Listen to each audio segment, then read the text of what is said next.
Message और देना चाहूँगी मैं, तो ये आपके ऊपर है कि आप इसको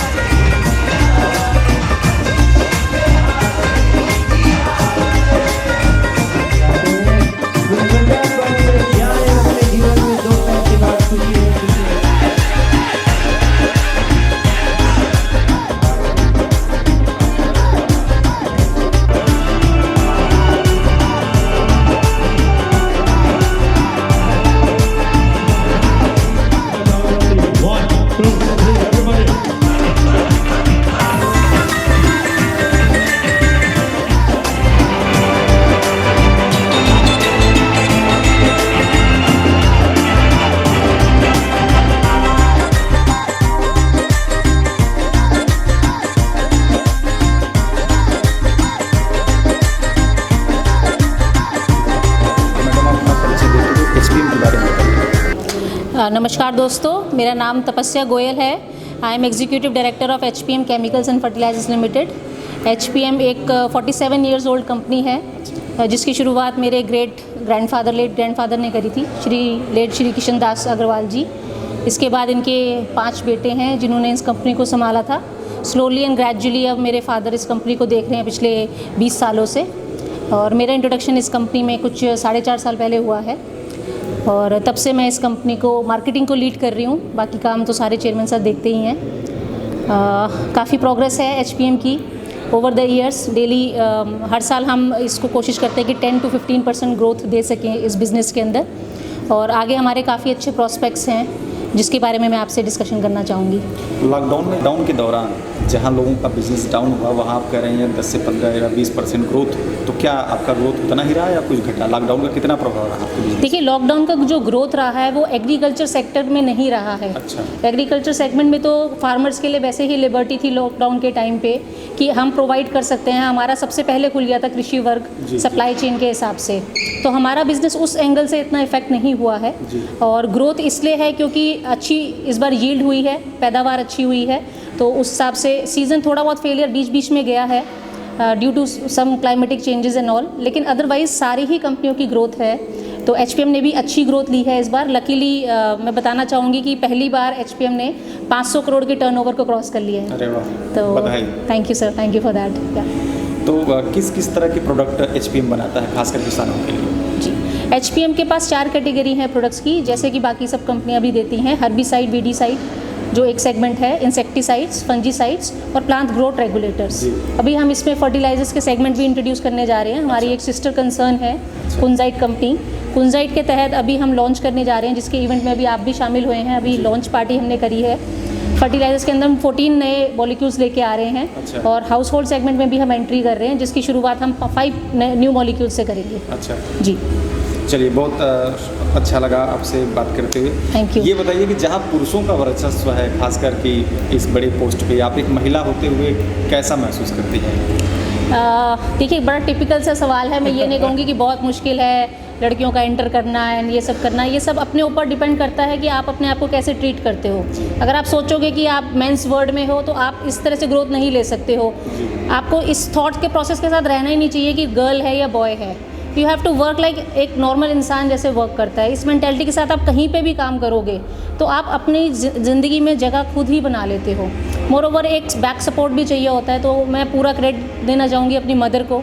she has been the backbone of my life. उनके सपोर्ट के साथ उनका विश्वास जो मेरे पे था, शायद वही विश्वास ने मुझे, मेरी मदर इन लॉ और मेरी मदर दोनों ही मेरी बैक सपोर्ट रही हैं। उनके सपोर्ट के बिना शायद मैं आज ये काम नहीं कर पाती जो कर रही हूँ। तो पूरा मैं उन्हीं को क्रेडिट देना चाहूँगी। बाकी मेरी मेंटालिटी बड़ी क्लियर है। मैं कभी ये नहीं सोचती कि ये काम लड़के का है या लड़की का है। I try to give in my best जो भी होता है, and luckily I am fortunate enough, luck is favouring us and we are on growth path. प्रगतिशील जो बैठक अभी चल रही है इसके बारे में थोड़ा सा बताएं कि? जी, देखिए, हर कंपनी एक साल के एंड में अपने हर स्टेट के डिस्ट्रीब्यूटरों को कुछ रिकॉग्नाइज़ करती है उनके एफर्ट्स के लिए। उनको अवार्ड्स सेरेमनी एक ऑर्गेनाइज़ करती है जो टॉप सेल्स अवार्ड्स होते हैं। इससे हमें अच्छा बिजनेस मिलता है, लोगों को भी रिकॉग्निशन मिलता है। तो हमने एक प्रथा चलाई कि पहले हम समृद्धि संभव साल में एक इवेंट करते थे, हर साल करते आते थे उसको, और उसमें पूरे इंडिया के हम डिस्ट्रीब्यूटर मीट एक साथ करते थे। लेकिन लॉकडाउन के टाइम पे इस बार हमारा रशिया का प्लान था, वो हो नहीं पाया, आपको पता ही है, कोरोना टाइम के अंदर। तो तो अब हम हर स्टेट में जाके हमने एक नया चीज़ बनाया, प्रगतिशील बैठक। अच्छा। तो हम हर स्टेट में जाके साल भर के एंड में उस स्टेट के जो टॉप डिस्ट्रीब्यूटर्स लाइन हैं उनके साथ मिल के उनकी प्रॉब्लम्स को समझते हैं, मिलना जुलना हो जाता है, इससे कोई भी दिक्कत है उसके बारे में सॉल्यूशंस हो जाता है। और जो बेहतर सबसे अच्छे टॉप मोस्ट डिस्ट्रीब्यूटर्स हैं हम उनको एक्नॉलेज करते हैं, उनके एफ़र्ट्स, अपनी टीम के भी एफ़र्ट्स को हम एक्नॉलेज करते हैं। हमें कुछ नया प्रोडक्ट वगैरह लॉन्च करना होता है, कोई नई इन्फॉर्मेशन देनी होती है, तो हम इस माध्यम से उनके साथ अपनी सारी नई चीज़, कंपनी की ग्रोथ वगैरह, प्रोस्पेक्ट्स को हम प्रेजेंट कर सकते हैं। तो हमने एक कंसेप्ट बनाया प्रगतिशील बैठक ओवर द ईयर्स, हम इसको चलाएंगे आगे।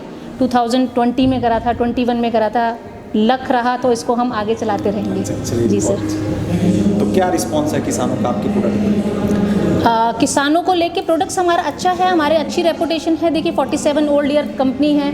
कई बार जब मैं फील्ड विजिट्स के ऊपर जाती हूँ तो किसानों से जब हम बातचीत करते हैं तो कई लोगों को एचपीएम के बारे में नहीं पता होता है। वो कई प्रोडक्ट्स को लेके बात करते हैं कि एचपीएम अच्छा हंटर वाली कंपनी, अच्छा ऑल क्लियर वाली कंपनी, अच्छा गरुड़ वाली कंपनी। तो प्रोडक्ट्स जो होते हैं वो इतने फेमस हो जाते हैं तो products take over the brand name. तो प्रोडक्ट्स अच्छे हैं, रिजल्ट्स अच्छे हैं, हम क्वालिटी के ऊपर विश्वास रखते हैं। चेयरमैन सर का एक ही मोटो है कि we will not never cheat our farmers.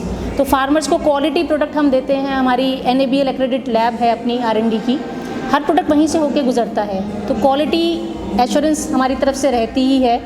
और इसी तहत हमारे सारे फार्मर्स, हमारे काफ़ी सारे टेस्टिमोनियल्स भी हैं। फार्मर्स का आउटपुट हम लेते रहते हैं, हर प्रोडक्ट की जितनी भी हम लगाते हैं डेमो उसका भी आउटपुट लेते हैं। बाकी जो हमारे डिस्ट्रीब्यूटर नेटवर्क हैं उनके साथ हम फार्मर्स मीटिंग लेते हैं, तो फार्मर्स की फील्ड पे जाके देखते हैं कि उनको कैसा रिजल्ट आया है। सारी चीज़ें हम अपने ट्रांसपेरेंट रखते हैं। भगवान की दया से अच्छे रिजल्ट्स आ रहे हैं, सेल की ग्रोथ तभी हो रही है। जी, थोड़ा सा एक राजनीतिक क्वेश्चन भी करना चाहूँगा। हाँ, राजनीतिक। ये जो बजट पास हुआ है इसको लेके आपकी जो अपेक्षाएं थी सरकार उसको पूरा की, यानी आप बजट से पूरी तरह संतुष्ट है या कुछ और अपेक्षाएं आपकी थी? मेरी बजट से एक्सपेक्टेशंस तो क्या होंगी, मतलब budget is all together the same, उसमें कोई ऐसा खास चेंज नहीं आया है। एक्सपेक्टेशंस क्या रहते हैं, हम अपने वर्क की सोचें तो हमारे को ऐसी कोई रिबेट नहीं मिली है। हम एक चीज़ का वेट कर रहे हैं कि एक नया बिल शायद पास होने जा रहा है कि GST जो है वो 18% से 5% हो जाएगा। कम हो जाए। हाँ, तो इसकी हम वेट कर रहे हैं। अगर ये हो जाता तो एक बहुत अच्छा स्टेप है। लेकिन ये जो गवर्नमेंट ने पहले ही डिक्लेयर कर दिया है, इससे इफेक्ट क्या हो रहा है, अब हमारी सेल डिस्ट्रीब्यूटर ने रोक दिया है इस वेट में कि हो सकता है 18% से 5% हो जाए। तो वो एक वेट के कारण हमारा थोड़ा सा लॉस ऑफ सेल हो रहा है।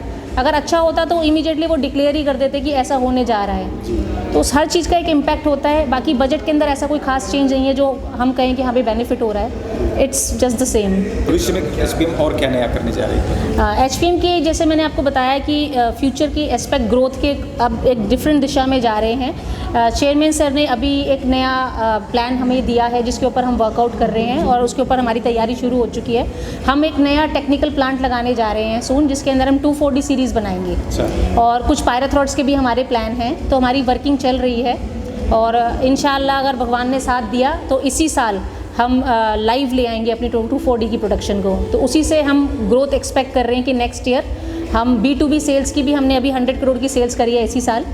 और हमारी अपेक्षा है कि नेक्स्ट ईयर हम इसको 250-300 करोड़ तक B2B सेल्स को लेके जाएं टेक्निकल प्लांट के ज़रिए। तो ये हमारी एक नई अचीवमेंट होगी और आप सबको सपोर्ट रहेगा, साथ रहेगा, तो मिलजुल के प्रॉस्पर करेंगे। बिल्कुल, फसल क्रांति की शुभकामनाएं हैं। एग्रीकल्चर फील्ड का ना होना, उसके बाद भी एग्रीकल्चर कंपनी में इतने बड़े पोस्ट पे पदोन्नति आपका होना, यानी काम करना, किस तरह की चुनौतियों का सामना करना पड़ा आपको? जहाँ तक चुनौतियों की बात है तो स्ट्रगल्स बहुत रही हैं लाइफ में। आपको हिस्ट्री पता है किस सर्कमस्टेंसेस में मुझे इस बिज़नेस के अंदर एंट्री लेनी पड़ी। And it was never easy and it is still not easy. मेरी जर्नी काफ़ी डिफ़िकल्ट रही है। मैं एक ज्वेलरी बैकग्राउंड से थी, बट ये कह सकती हूँ कि अकाउंटिंग मेरा बैकग्राउंड था, कंप्यूटर्स मेरा बैकग्राउंड था। तो एग्रीकल्चर में मुझे तो ये भी नहीं पता था यार हम बनाते क्या हैं, पेस्टिसाइड होता क्या है, ये तक मेरे को इतना डीप डाउन कुछ भी नहीं पता था। ऑल ऑफ अ सडन इतनी बड़ी पोस्ट का मिल जाना और सीट पे बैठना, फिर एक मेंस वर्ड के अंदर आना जहाँ पे सारे ही मेल्स हैं जो आपको कुछ समझता ही नहीं। लोग कहते थे बच्ची आगे बैठ गई है, मतलब काफ़ी कुछ सुनने को भी मिला मुझे। फिर कुछ बैकग्राउंड में कुछ ऐसी अफवाहें भी थी जिसको भी मुझे झेलना पड़ा। तो कोई वेंडर आके मिलता था तो वो बैक हिस्ट्री को लेके बात करता था। बहुत चैलेंजेस रहे, दिल भी बहुत दुखता था, ऑनेस्टली बताऊँ तो मतलब रोना भी बहुत आता था। बट आई मीन आप किसके आगे रोगे, बिकॉज आपको पता है कि आपको पेरेंट्स को भी संभालना है। स्ट्रगलिंग लाइफ रही है धीरे धीरे सीखने की कोशिश करी है। बट इसमें कहूँगी कि मेरे फादर काफ़ी स्ट्रिक्ट हैं और वो कुछ टाइम बाउंड काम देते थे कि इस समय तक इस चीज़ को सीख लेना है आपने। उन्होंने कभी रोका नहीं किसी भी चीज़ के लिए और सीखने का मौका दिया। तो मैंने बहुत बॉटम लाइन से स्टार्ट करने की कोशिश करी। बड़े सारे डिवीज़न हैं इस फील्ड के अंदर। आपका रजिस्ट्रेशन डिपार्टमेंट अलग है, पैकिंग डिपार्टमेंट अलग है, आईटी अलग है, लॉजिस्टिक है और अकाउंट्स डिपार्टमेंट आपका अलग है, फाइनेंस अलग है, परचेज़, प्रोक्यूरमेंट, इंपोर्ट, एक्सपोर्ट। तो इतनी सारी फील्ड्स थी कि अब मैं कहाँ से स्टार्ट करती। नॉलेज कुछ थी नहीं। एक्सपोर्ट इंपोर्ट का कोर्स कर रखा था, थोड़ा बहुत उससे हेल्प हुई। आईटी में कुछ मेरे को नॉलेज थी। तो सबसे पहले सोचा कि ऑर्गेनाइज़ कहाँ से शुरू करूँ। सपोर्ट कहीं मैं कहूँ कि किसी का मिला तो सपोर्ट ऐसे नहीं मिला मुझे। हर जगह स्ट्रगल थी क्योंकि इस फील्ड में कोई लड़की है ही नहीं जी। आप भी जानते हैं कि मतलब मैंने कहीं देखी ही नहीं कि इस फील्ड में लड़की है कोई। मैंने वो क्वेश्चन किया आपसे। देखिए बड़ी डिफ़िकल्ट रही, लोगों को कन्विंस करना बड़ा मुश्किल होता है। टीम भी एक जब लड़की आती है तो मेल्स एक्सेप्ट नहीं कर पाते कि ये बॉस बनेगी क्या हमारे, ये भी डायलॉग्स आते थे। स्लोली एंड ग्रेजुअली अपने पोटेंशियल को प्रूव करना, ग्रोथ दिखाना, काम समझना। मैं कई बार तो रात को हमारी आईटी की डिपार्टमेंट के साथ हम 3:30 बजे तक हम जागते थे क्योंकि सब देखिए मिसमैच हो गया था। मेरे ब्रदर बिज़नेस को छोड़ के गए, काफ़ी काम वही संभालते थे इसके अंदर। मेरे फादर को कुछ पता नहीं था आईटी वगैरह का, तो आईटी की टीम भी टूट गई थी, रजिस्ट्रेशन की टीम टूट गई थी, पेपर वर्क नहीं थे, कुछ नहीं थे। सब चीज़ों को संभालना करना, क्योंकि मैं शुरू से ना ऑर्गेनाइज्ड बहुत रही हूँ। हर चीज़ मुझे नीट एंड क्लीन और पेपर क्लीन वर्क पसंद रहा था। तो मैंने सोचा कि अब स्टार्टिंग करनी है तो सबसे पहले ऑनलाइन सिस्टम्स बनाने चाहिए कि कल को एक्सपीरियंस ऐसा रहा कि कल को कोई छोड़ के चला जाता है पोजीशन तो उसका काम कहाँ से हम पूरा करें या बैकग्राउंड कहाँ से मिले। तो ऑनलाइन सिस्टम्स बनाने शुरू करें, टीम अपनी जोड़ने की कोशिश करी, अच्छे लोगों की रिक्रूटमेंट करने की कोशिश करी। नई टीम आई, नई फोर्स के साथ काम किया, उन्होंने सपोर्ट किया मुझे। कुछ बंदों ने तो मुझे काफ़ी कुछ सिखाने की भी कोशिश करी, कुछ हमारी कंपनी में कुछ लोगों ने सपोर्ट किया मुझे। मैं ये नहीं कहूँगी कि मैं कह सकती हूँ 10% मुझे सपोर्ट मिला, धीरे धीरे काम सीखती चली गई। But honestly speaking it is a male dominated industry और एक लड़की का अकेले फील्ड में जाना, फार्मर लेवल तक जाना, डिस्ट्रीब्यूटर की शॉप्स तक जाना, पहले एक्सेप्टेबिलिटी इसकी भी नहीं मिलती थी मेरे को। कन्विंस करना पड़ा मुझे अपने फादर को, अपने फादर इन लॉ को। दोनों तरफ से मेरे लिए परेशानी थी कि मैं कैसे जाऊं। हस्बैंड को सपोर्ट चाहिए मुझे, फिर मेरे बच्चे भी छोटे छोटे थे। When I join this business मेरे बच्चों की एज 6 ईयर्स थी, वो भी बहुत छोटे थे। बट काम का प्रेशर और पेरेंट्स को संभालना इतना ज़्यादा मैं स्टक डाउन हो गई थी। बच्चों ने वो काफ़ी सपोर्ट किया। कई बार पीटीएम भी नहीं अटेंड कर पाई मैं, बट बच्चों ने कभी कंप्लेंट नहीं करी। टचवुड आज वो परफॉर्मर्स हैं और अच्छा परफॉर्म कर रहे हैं, इंडिपेंडेंट हो चुके हैं, उनका सपोर्ट रहा मुझे। बट ओवरऑल लाइफ काफ़ी ओवर द ईयर्स डिफ़िकल्ट रही है। बट आज मैं एक अच्छी पोजीशन पे आ चुकी हूँ। स्ट्रगल करने के बाद, मेहनत करने के बाद हमारी काफ़ी चीज़ें ऑर्गेनाइज हो चुकी हैं। अब people have started giving respect to the work what I have done today. इतनी आसानी से नहीं अपनी बात को आप प्रूव कर सकते हो, टाइम लगता है, समय लगता है, पेशेंस रखनी पड़ती है, काफ़ी दुख को अंदर पीना पड़ता है। लेकिन एक हिम्मत रखनी चाहिए और विश्वास होना चाहिए अपने ऊपर। विश्वास होता है तो आप कुछ भी जीत सकते हो, बड़ों का आशीर्वाद होता है तो आप जीत सकते हो जंग कोई भी। तो मेरी मदर फादर, मेरे पेरेंट्स, मेरे इन लॉज, सबका सपोर्ट, सबके आशीर्वाद से मुझे लगता है कि ये जंग ही थी मेरे लिए जो मैं शायद आज जीत पाई। और मेरा यही सबको मैसेज है कि love your family, be their support, they will also support you. आप किसी भी कंडीशन में हो, फैमिली सपोर्ट होता है तो आप अपने आप को प्रूव कर पाते हो। बस चलिए, बहुत अच्छा आपने बोला। आपको कुछ महिलाएं भी देख रही हैं, हमारे से महिलाएं भी जुड़ी हुई हैं, तो आप महिलाओं को क्या संदेश, भाई वुमेन फार्मर्स के लिए आप क्या मैसेज देना चाहेंगे? वुमेन्स फार्मर्स को तो मेरा सल्यूट है ही। जैसे कि आप जानते हैं कि ज़्यादातर फील्ड के ऊपर जो काम करती हैं वो महिलाएं ही होती हैं और उनकी स्ट्रेंथ, उनकी कैपेसिटी, उनकी हार्डशिप देख के हमें खुद सीखने को मिलता है। देखो, हम तो खुद शहर में रहते हैं, एसी रूमों में बैठते हैं, बट लाइफ जो एक्चुअल देखने वाली है, घर भी संभालती हैं, फील्ड में काम भी करती हैं, बच्चों को भी देखती हैं, अच्छी ज़िंदगी उनको देने की कोशिश करती हैं। तो मेरा सल्यूट है उन सारी वुमेंस को। और मैं कहूँगी मैं उनको क्या शिक्षा दूँगी, बल्कि मैं तो उनसे सीखती हूँ। सो मेरा उन सबको सलाम है और अपेक्षा है कि वो और ग्रोथ करें, हर फार्मर कोशिश करे कि उनके बच्चे पढ़ लिख के और किसी फील्ड में जाएं, अच्छी एजुकेशन लें, और यही मेरी कामना है कि सब प्रॉस्पर हो, कोरोना से सब सेफ़ रहें इस साल, और कोई नेचुरल कैलेमिटी ना आए। Be safe and enjoy your life. या दैट्स कुमार, फसल क्रांति यूट्यूब चैनल से। और मैं आपको ये बता दूं कि आज जो हस्ती हमारे सामने खड़ी हैं, तपस्या जी, ये अपने फादर के साथ हाथ ही नहीं बटा रही, जबकि सोशल में भी काफ़ी आगे आती हैं, और जिसको हेल्प की ज़रूरत होती है उनके लिए बहुत मतलब आगे बढ़ के उनकी हेल्प करती हैं। तो मैं इनसे ही पूछूंगा कि मतलब आप इतने सारे काम कैसे करते हैं। तो थोड़ा सा ये मैं जानता हूँ हट के क्वेश्चन है, लेकिन फिर भी मैं ये पूछ रहा हूँ। तो मैडम आप बताएंगे थोड़ा कैसे ऐसे मैनेज मतलब कैसे कर लेते हैं आप? नहीं, मैनेज तो क्या है यार, टाइम तो बहुत होता है, निकालने वाली बात होती है कि आपका इंटरेस्ट किस चीज़ में है। टाइम की ऐसी कोई प्रॉब्लम नहीं है। हमारा ध्यान रहता है कि हम जितना हेल्प कर सकें दूसरों की उतना हेल्प करें। खुद को भी अच्छा लगता है ऐसा करना। तो ये नहीं कहूँगी कि मैं दूसरों के लिए कर रही हूँ, हम खुद की अच्छी फीलिंग के लिए करते हैं। कुछ अपने कर्म सुधारने हैं, शायद कुछ गलतियाँ हुई हैं जिस वजह से आज हम कुछ भोग रहे हैं।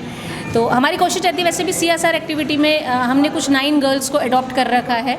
उनका एजुकेशन, उनका पूरा लाइफ का हमने रोल जितना भी रहेगा उसको हम ही स्पॉन्सर कर रहे हैं। HPM स्पॉन्सर कर रही है, और कुछ ब्लाइंड एसोसिएशंस के साथ हम एसोसिएटेड हैं। तो कई लोगों की हमने आँख के ऑपरेशन कराए हैं, और कुछ चाइल्ड एसोसिएशंस हैं जो हार्ट के डिजीज़ में लोग सफ़र कर रहे होते हैं, चाइल्ड जो बिलो 5 ईयर्स के हैं जिनका हार्ट का ऑपरेशन होना होता है। तो हम उनकी भी हेल्प करने की कोशिश करते हैं। हार्ट ट्रांसप्लांट के लिए हमारे पास 2-3 रिक्वेस्ट आई थी, हमने उनको भी ऑनर किया है। Nice. और 10,000 प्लांट्स हम अभी तक लगवा चुके हैं, और ये ड्राइव हमारी जारी रहेगी गो ग्रीन के थ्रू। और हमारी ऑर्गेनाइजेशन भी पेपरलेस वर्क की तरफ बिल्कुल अग्रसर है, और हम कर चुके हैं इसको अचीव। पेपरलेस वर्क होता है हमारे यहाँ, एक्सेप्ट रजिस्ट्रेशन डिपार्टमेंट, हम किसी को कोई पेपर अलाउ नहीं करते हैं, सब कुछ ऑनलाइन सिस्टम है हमारे यहाँ।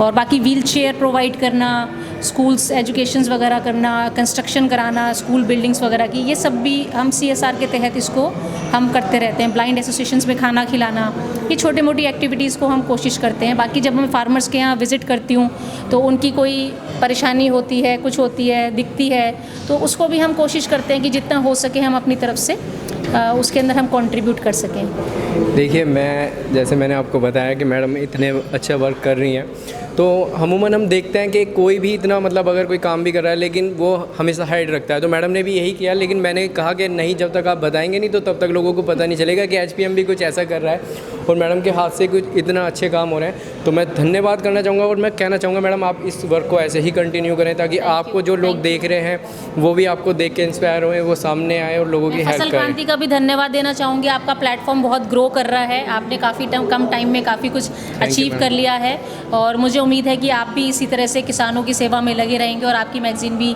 दिन दुगनी 4 दुगनी तरक्की करे। Thank you ma'am, thank you so much.